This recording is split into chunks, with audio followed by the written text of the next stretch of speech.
One last minute bit of bad news that I did not think was going to be in this week's update, but it's something that just happened. I want to acknowledge that I'm aware of at least 8 to 10 pride flags and other symbols in a Silver Spring neighborhood that were burned or desecrated last night. There's a horrible thing to awaken to in one's front yard.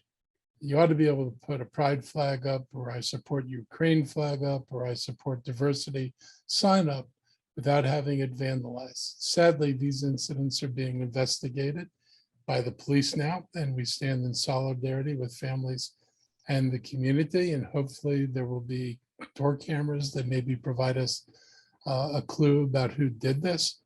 It's also a reminder of why we have to remain vocal and firm against efforts to spread hate and intolerance in our community. If anyone community is made to feel unsafe and unwelcome, it's an affront to all communities. And I just think, people have got to be conscious that you cannot have exceptions to who you tolerate based on religion or sexual preference or race, any of those things.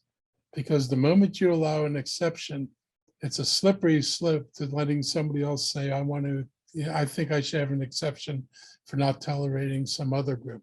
This country's got a long, ugly history of intolerance, particularly in racial matters. It is not appropriate for us to say there are avenues that we think intolerance is okay.